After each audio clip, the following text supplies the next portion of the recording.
জয় গৌর, জয় নিতাই। চলে এসছি পঞ্চদশ পরিচ্ছেদ দ্বিতীয় খণ্ড শ্রী চৈতন্য চরিতামৃতের মধ্যলীলার দ্বিতীয় খণ্ডে। আজ 27শে জ্যৈষ্ঠ 1433 ও 11ই জুন 2026 বৃহস্পতিবার, একাদশী কমলা। এই কমলা একাদশীর দিন আমি চৈতন্য চরিতামৃত পাঠ করছি। আজ আমি পাঠ করছি মধ্যলীলা দ্বিতীয় খণ্ড পঞ্চদশ পরিচ্ছেদ সার্বভৌম ভট্টাচার্যের গৃহে শ্রী চৈতন্য মহাপ্রভুর প্রসাদ সেবার শ্লোক 1 থেকে 18। অচ্যুতম কেশবম কৃষ্ণ দামোদরম রাম নারায়ণম জানকী বল্লভম। পঞ্চদশ পরিচ্ছেদ সার্বভৌম ভট্টাচার্যের গৃহে শ্রী চৈতন্য মহাপ্রভুর প্রসাদ সেবা। এই পরিচ্ছেদের কথাসারে শ্রীল ভক্তিবিনোদ ঠাকুর লিখেছেন, রথযাত্রা শেষ হলে শ্রী অদ্বৈত আচার্য প্রভু শ্রী চৈতন্য মহাপ্রভুকে ফুল তুলসী দিয়ে পূজা করলেন। মহাপ্রভু পূজা পাত্রের শেষ ফুল তুলসী দিয়ে অদ্বৈত আচার্যকে জোহসি সোহসি তুমি যা তুমি তা মন্ত্রে পূজা করলেন। তারপর শ্রী অদ্বৈত আচার্য প্রভু শ্রী চৈতন্য মহাপ্রভুকে নিমন্ত্রণ করে ভোজন করালেন। নন্দোৎসবের দিন মহাপ্রভু তার পার্শ্বদের নিয়ে গোপ বেশ ধারণ করে আনন্দোৎসব করলেন। বিজয়া দশমীর দিন শ্রীলঙ্কা বিজয় উৎসবে তার ভক্তদের বানর সৈন্য সাজিয়ে স্বয়ং হনুমানের আবেশে অনেক আনন্দ প্রকাশ করলেন। তারপর শ্রী চৈতন্য মহাপ্রভু সমাগত ভক্তদের গৌর দেশে ফিরে যেতে আদেশ করলেন। মহাপ্রভু রামদাস, গদাধর দাস প্রভৃতি কয়েকজন বৈষ্ণবের সঙ্গে নিত্যানন্দ প্রভুকেও গৌর দেশে পাঠালেন।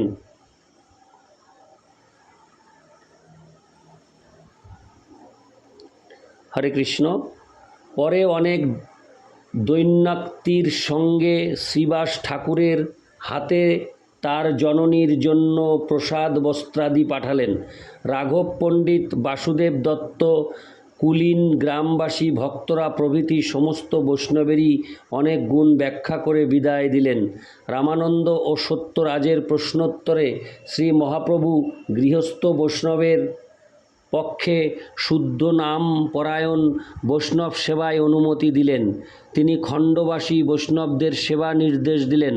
সার্বভৌম ভট্টাচার্য এবং বিদ্যা বাচস্পতিকে দারু ও জল ব্রহ্ম সেবার উপদেশ দিলেন এবং মুরারি গুপ্তের শ্রী রামচন্দ্রের শ্রীপাদপদ্মের প্রতি নিষ্ঠার প্রশংসা করলেন। বাসুদেব দত্তের সম্পূর্ণ বৈষ্ণবোচিত প্রার্থনা অনুসারে শ্রীকৃষ্ণের অনায়াসে জগৎ উদ্ধার করার সামর্থ্য বিচার করলেন। তারপর শ্রী চৈতন্য মহাপ্রভু যখন সার্বভৌম ভট্টাচার্যের গৃহে প্রসাদ গ্রহণ করছিলেন, তখন সার্বভৌমের জামাতা অমোঘ শ্রী চৈতন্য মহাপ্রভুর সমালোচনা করে পরিবারে বিশৃঙ্খলা সৃষ্টি করেছিল। তারপর দিন সকালে সে বিসূচিকা কলেরা রোগে আক্রান্ত হয়। শ্রী চৈতন্য মহাপ্রভু অত্যন্ত কৃপাপূর্বক তাকে রোগমুক্ত করে কৃষ্ণ নামে রুচি প্রদান করেছিলেন। শুরু করছি শ্লোক 1। সার্বভৌম গৃহে ভুঞ্জন স্বনিন্দ কমোমোঘকম অঙ্গীকুর্বন স্ফুটাং চক্রে গৌর সাং ভক্তবশ্যতাম। অনুবাদ: শ্রী চৈতন্য মহাপ্রভু যখন সার্বভৌম ভট্টাচার্যের গৃহে প্রসাদ গ্রহণ করছিলেন, তখন অমোঘ তার সমালোচনা করে, কিন্তু মহাপ্রভু তাকে অঙ্গীকার করে তার ভক্তবশ্যতা প্রদর্শন করেন। ইতি শ্লোক 1। শ্লোক 2। জয় জয় শ্রী চৈতন্য, জয় নিত্যানন্দ, জয়াদ্বৈত চন্দ্র, জয় গৌর ভক্তবৃন্দ। শ্লোকার্থ: শ্রী চৈতন্য মহাপ্রভু সর্বতোভাবে জয়যুক্ত হন, শ্রী অদ্বৈত আচার্য প্রভু জয়যুক্ত হন এবং শ্রী চৈতন্য মহাপ্রভুর সমস্ত ভক্তরা জয়যুক্ত হন। ইতি শ্লোক 2। শ্লোক 3। জয় শ্রী চৈতন্য চরিতামৃত শ্রোতাগণ, চৈতন্য চরিতামৃত যার প্রাণধন। শ্লোকার্থ: শ্রী চৈতন্য চরিতামৃত যাদের প্রাণধন, শ্রী চৈতন্য চরিতামৃতের সেই শ্রোতাগণ জয়যুক্ত হন। ইতি শ্লোক 3। শ্লোক 4। এই মত মহাপ্রভু ভক্তগণ সঙ্গে নীলাচলে রহি করে নৃত্য গীত রঙ্গে। শ্লোকার্থ: এইভাবে শ্রী চৈতন্য মহাপ্রভু তার ভক্তদের নিয়ে নীলাচলে অবস্থান করে নিরন্তর নৃত্য গীত করেছিলেন। ইতি শ্লোক 4। শ্লোক 5। প্রথমাবসরে জগন্নাথ দর্শন নৃত্যগীত করে দণ্ড পরনাম স্তবন। শ্লোকার্থ: প্রথমে শ্রী চৈতন্য মহাপ্রভু শ্রী জগন্নাথ দেবের মন্দিরে শ্রী বিগ্রহ দর্শন করতেন, তারপর তাকে প্রণতি নিবেদন করে স্তব করে তার সামনে নৃত্য গীত করতেন। ইতি শ্লোক 5। শ্লোক 6। উপল ভোগ লাগিলে করে বাহিরে বিজয়, হরিদাস মিলি আইসে আপন নিলয়। শ্লোকার্থ: উপল ভোগ এর সময় তিনি মন্দির থেকে বেরিয়ে আসতেন এবং হরিদাস ঠাকুরের সঙ্গে সাক্ষাৎ করে তার আবাসস্থলে ফিরে আসতেন। তাৎপর্য: মধ্যাহ্নে যখন ভোগ বর্ধন খণ্ডে উপল ভোগ নিবেদন করা হতো, শ্রী চৈতন্য মহাপ্রভু তখন মন্দিরের বাইরে যেতেন। তার আগে তিনি গরুড় স্তম্ভের পিছনে দাঁড়িয়ে দণ্ডবত প্রণাম ও স্তবন আদি করতেন। তারপর তিনি সিদ্ধ বকুলে হরিদাস ঠাকুরের সঙ্গে সাক্ষাৎ করে তার আবাসস্থল কাশী মিশ্রের গৃহে ফিরে যেতেন। ইতি শ্লোক 6। শ্লোক 7। ঘরে বসি করে প্রভু নাম সংকীর্তন, অদ্বৈত আসিয়া করে প্রভুর পূজন। শ্লোকার্থ: একদিন শ্রী চৈতন্য মহাপ্রভু ঘরে বসে নাম সংকীর্তন করছিলেন, তখন অদ্বৈত আচার্য প্রভু এসে তার পূজা করলেন। ইতি শ্লোক 7। শ্লোক 8। সুগন্ধি সলিলে দেন পাদ্য আচমন, হরে কৃষ্ণ, সর্বাঙ্গে লেপয়ে প্রভুর সুগন্ধি চন্দন। শ্লোকার্থ: তিনি সুবাসিত জল দিয়ে তার পা ধুইয়ে দিলেন এবং আচমন করালেন, তারপর তার সর্বাঙ্গে সুগন্ধিত চন্দন লেপন করলেন। ইতি শ্লোক 8। শ্লোক 9। গলে মালা দেন, মাথায় তুলসী মঞ্জুরি, জোড় হাতে স্তুতি করে পদে নমস্করি। শ্লোকার্থ: শ্রী অদ্বৈত আচার্য প্রভু শ্রী চৈতন্য মহাপ্রভুর গলায় ফুলের মালা পরিয়ে দিলেন এবং তার মাথায় তুলসী মঞ্জুরি দিলেন। তারপরে জোড় হাতে তার স্তুতি করে তাকে প্রণতি নিবেদন করলেন। ইতি শ্লোক 9। শ্লোক 10। পূজা পাত্রে পুষ্প তুলসী শেষ যে আছিল, সেই সব লঙ্গা লয়ে প্রভু আচার্যে পূজিল। শ্লোকার্থ: শ্রী অদ্বৈত আচার্যের পূজা শেষ হলে পূজা পাত্রে যে ফুল এবং তুলসী ছিল তা দিয়ে শ্রী চৈতন্য মহাপ্রভু অদ্বৈত আচার্যের পূজা করলেন। ইতি শ্লোক 10। শ্লোক 11।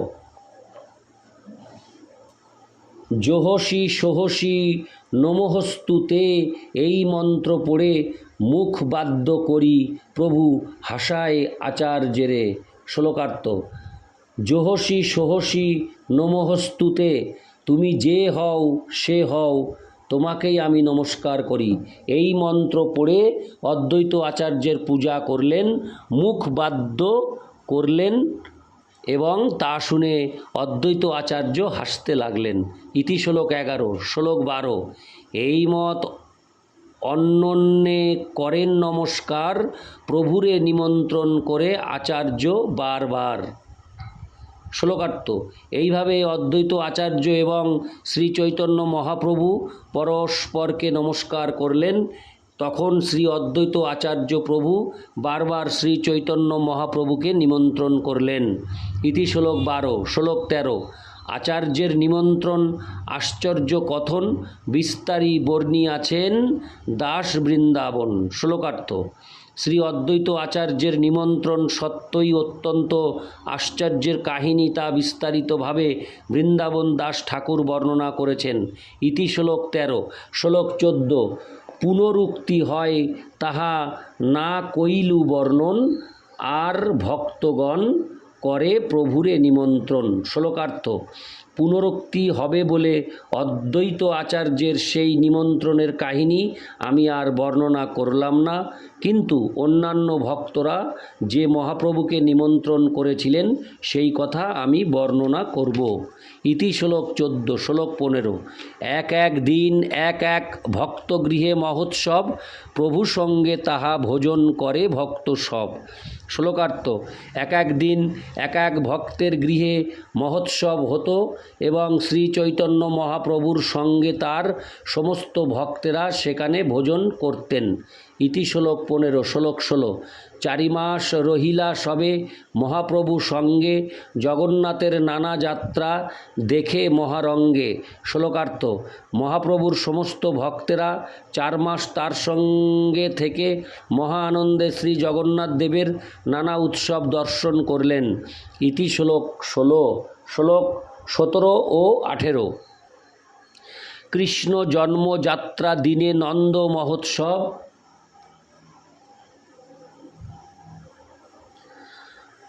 গোপ বেশ হইলা প্রভু লঙ্গা অর্থাৎ লয়ে ভক্ত সব, দধি দুগ্ধ ভার সবে নিজ স্কন্দে করি, মহোৎসব স্থানে আইলা বলি হরি হরি।